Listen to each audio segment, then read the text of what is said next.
Hello, Frizzle Fantastics. SPFBO is the self-published fantasy blog-off, a yearly competition for self-published fantasy books. And this year, I have read all of the finalists, and I am ready and excited to review them and rank them for you. The way that this competition works is that 300 book submissions are given to 10 teams of judges. Each of those 10 teams pick the best of their batch. So then you get 10 finalists, which then all the judges read to give you the winner. I'm not one of the official judges, but I'm fascinated by this competition. It's so cool. Everything is just free and volunteer work, and it's for promoting self-published fantasy books, which is so awesome. So I decided I wanted to participate, and I regret that now because these books, I did not enjoy a lot of them, and we're gonna get into that. I am going to get salty. I am going to get critical, and it feels a little icky because these are all self-published books. You know, it's not like there's a big marketing team behind these. It's all word of mouth. But I want to give honest reviews, and that's gonna mean some really harsh reviews for some of these.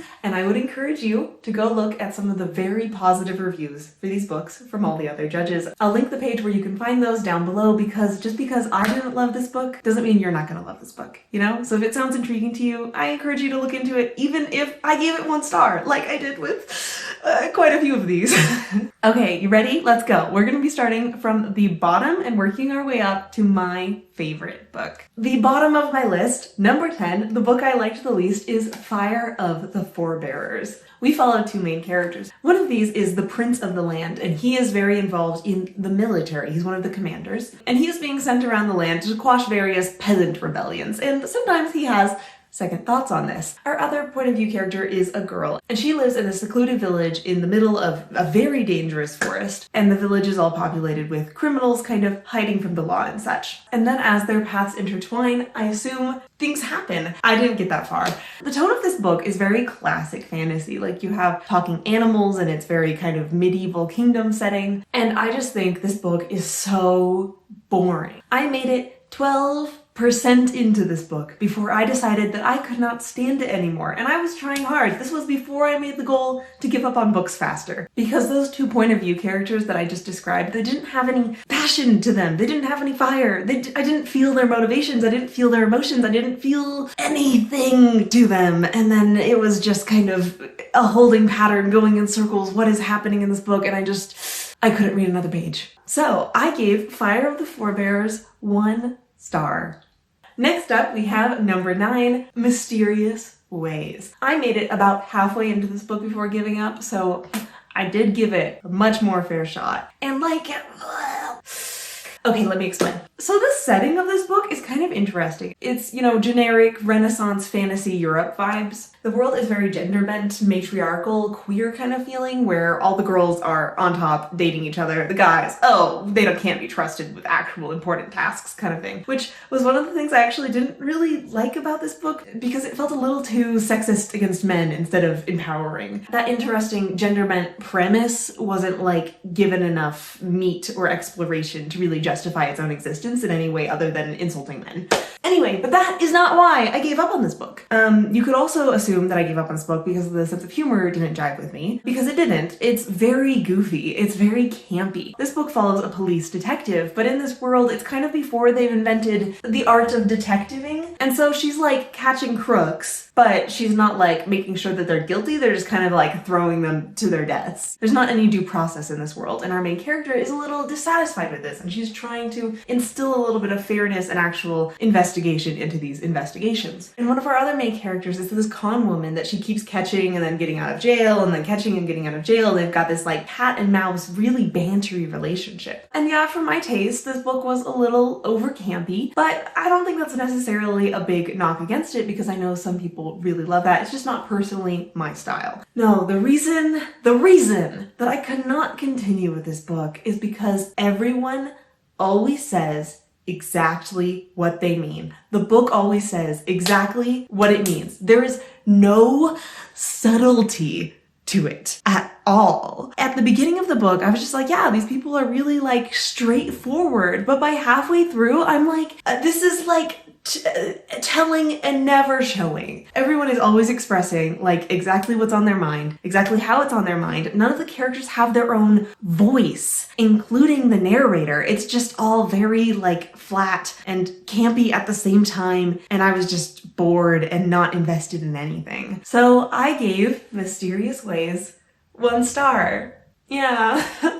Next up, number 8 on our ranking, yes, we are still very much in the weeds of books I didn't finish and didn't like, is A Touch of Light. And this book is complicated. Now, if you've been watching my reviews for any length of time, you know that like I sometimes really like complicated books because they're so entertaining and fun sometimes to have to work out all of these little intellectual puzzles. Like, I'm not necessarily against complicated world building, and I'll often like purposely start a series in the middle of it so that I don't get as easy an on-ramp into understanding everything, because I crave those mysteries of not having everything spoon-fed to you. I love it. And this book, even for me, it was too much. It was too much, okay? Our new word quota of calling everything by something completely different was just so high that like it's so hard to follow this book. We're only following 3 perspectives, right? But those 3 people are like in completely different situations and countries dealing with like different magic and everything. So like every single one of them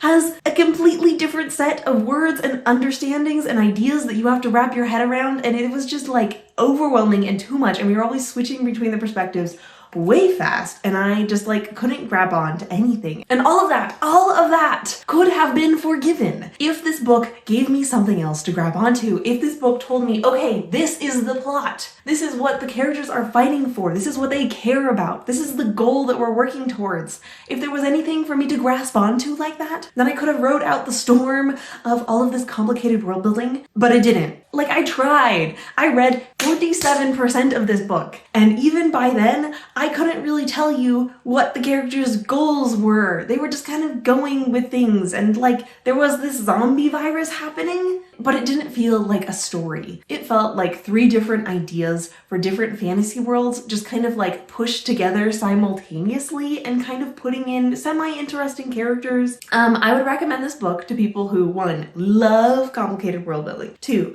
don't really care that much for strong characters, and also 3, like a little bit of darkness in their stories, because like I said, there's like a zombie virus, the tone is kind of dark and moody, and there's quite a little bit of violence. Anyway, not for me. I rated A Touch of Light 2 stars. Wow, this is really feeling like the most negative video I've ever made. Don't worry, we do have some books that I really loved at the top of this list. We're getting there. We're getting there. Okay, and the next one being spot number 7, The Umbral Storm. The Umbral Storm, I'm pretty sure by a wide margin, comes in at the longest book on this list, at 656 pages. I read about 150 pages of those. The Umbral Storm opens with this teenage slave boy. He has a hard life. His job is to collect tree crabs, and it's really dangerous, and his bosses are the worst. And then one day, a kind of supervillain character comes into their little crabbing village and shakes things up. And then from there, the plot kicks off with our protagonist learning that he might also have some powers, and it's time to go train and learn more about them. We are also following the son of his harsh slave master, who also gets wrapped up in all of the politics and interesting training regimens of the superpower community. And there's also like a feral forest girl that goes on their quest with them. And the beginning of this book, I liked. I thought it opened up really strong. I felt like I understood like where all these characters were coming from and their situation. The world was really interesting and atmospheric without being like overwhelming and too much. So like the first 50 pages were good. And then like the next 50 pages felt like the first 50 pages. And it was just kind of really slowed down, and everyone was just kind of traveling and like lots of exposition dumps about how the magic system worked. And I was like, I wonder if this book gets any better. So I skipped to like the 90% mark and read like another 50 pages to see like, does it change? And no, it doesn't change. Even by then, it's just kind of still slow, and they're just kind of still learning about their powers and training and learning about their powers and unlocking new levels. And I realized this is one of those progression fantasy books. This is one of those books where the entire kind of point of the plot is dedicated to scratching that itch of seeing people slowly get better at their superpowers. Seeing people slowly unlock more and more magic and having a really regimented system, it's like a video game, right? I just felt like it was so boring and pointless, and like, where are we going with this? Please, can we speed up a little bit? This book is like almost 600 pages. And in my mind, it really doesn't have enough content. It's so boringly slow and monotonous. But I also think this is the book that if someone came to me saying that they really love progression fantasy and they're looking for something that kind of has a lit RPG feel, this is what I would recommend to them. It is well written, and I did like the beginning, and I do think that the characters are given enough character to them. And the world building's really well done. It was so boring! I can't stand it! Anyway, I gave The Umbral Storm 2 stars. Up next, spot number 6, we have Song for the Void. This book takes place in 1853 in the South China Seas during the time when the British were doing British colonialism. Our protagonist and narrator is the doctor on one of these British ships, and he has a nicely tragic backstory, including various familial deaths and an opium addiction, and he likes to play violin. And they're just cruising along, you know, taking down Chinese pirates, etc. And then some weird things start happening, where there appears in the sky this weird comet star thing that starts kind of mind controlling people and driving them crazy and luring them to a magical island. And let me just read you a sentence of the book blurb synopsis. A Song for the Void is a haunting, terrifying historical horror novel that will keep you turning pages and jumping at the shadows. And yeah, it totally does. It's definitely that like slow creeping horror where you're slowly trying to figure out like what is wrong with everyone and how do they fix it and why is there this weird cosmic entity in the sky? And I don't really like body horror. In fact, I hate it. So even from the beginning, I didn't have the highest of hopes for getting along with this novel. But the beginning started like baby level of horror enough that I was like, yeah, we can jive with this. But then by around midway, when people were like mutilating themselves, chopping off fingers and setting themselves on fire, and I just was just like, I'm not having fun. In fact, I'm having the opposite of fun. So I give up. In this ranked list, my star ratings are based purely on my personal enjoyment. I'm not trying to make any objective value statement about any of these. So when I say I give this book 2 stars, that's mostly for 2 reasons. One is because I hate body horror, and 2, I did think it was paced a little too slow. But other than that, I have no complaints. And if you're looking for a slow cosmic horror novel with lots of body horror mixed in, I would recommend it. And honestly, it's a testament to how well written this book is that it's made it so far in the competition, even though it's not quite the genre that these judges are expecting, you know? Next up, number 5, we have The 13th Hour. And you might be thinking, Chloe, we are halfway up this list. Surely we've gotten past the books that you actively disliked. No, we are still in there, actually. And The 13th Hour, my biggest problem with it was just that the characters were so annoying. It was, I will elaborate, but let me explain to you a little bit about what this book is about first. This book takes place in the fantasy city of 𝐻𝐈. 𝐻𝐈 has this portal that leads to like 12 other dimensions, each of which have their own fantasy race and their own mostly evil god ruling over it. So 𝐻𝐈 has become a melting pot of all of these different dimensions, and 𝐻𝐈 has also become the only place where you can really go to get away from all of these evil gods. And our main character is part of this revolutionary group that's working to try to give people courage to fully break from the will of the gods. Because even in the city of 𝐻𝐈, they're still following all of the laws and commandments and stuff that come down from the gods. But this group of rebels is trying to change that, trying to make 𝐻𝐈 more independent. And our protagonist?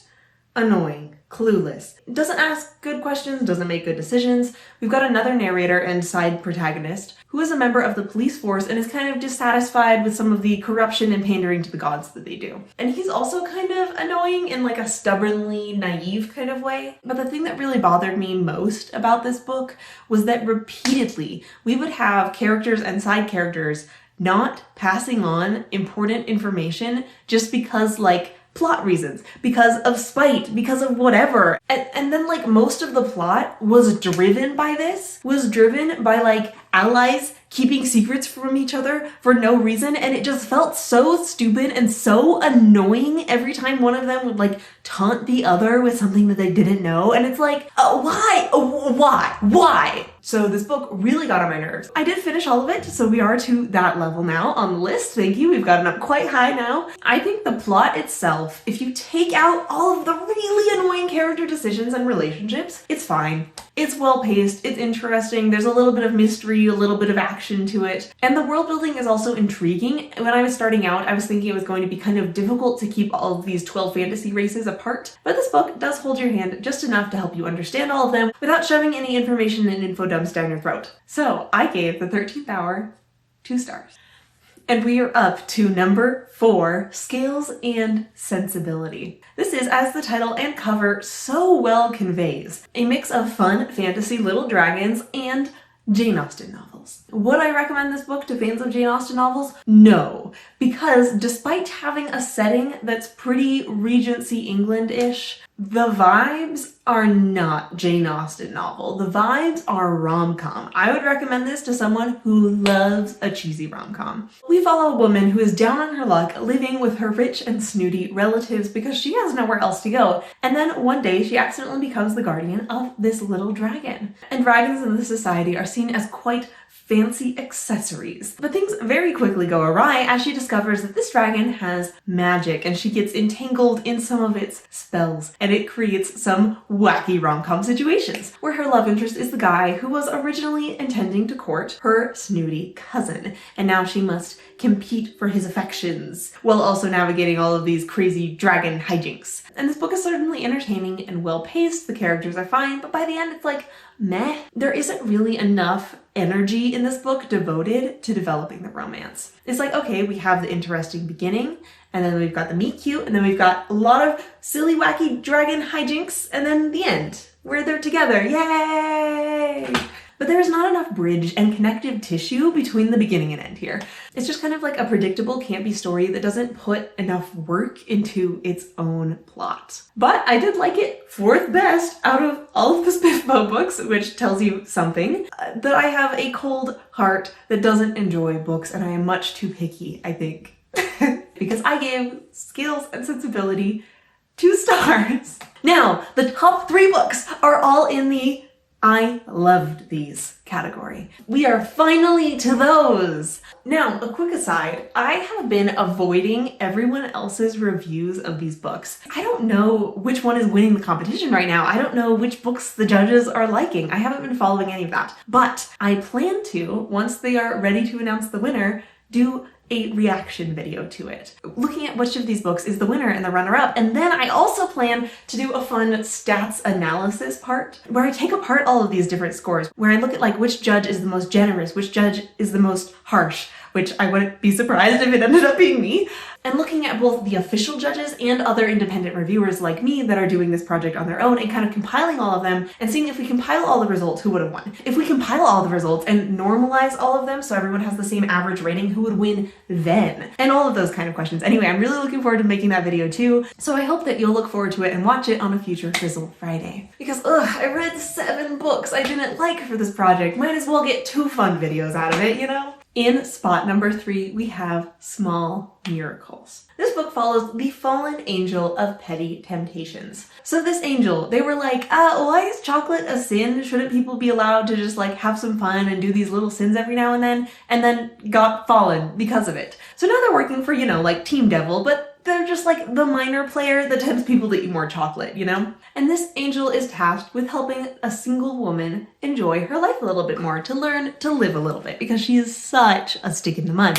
So our angel ingratiates themselves into this woman and her orphaned niece that she's taking care of lives, and helps them learn to live a little, helps them learn the power of a little bit of bribery and manipulation sometimes, and helps them generally find happiness and solace and peace. And it's really cute. This is such a fun book. Throughout reading this book, I was feeling kind of in the middle about it. I was feeling like 3 stars, like I was liking it, but I wasn't yet to loving it. It was kind of slow and slice of life and didn't have quite enough high stakes for me to love it. And then the ending.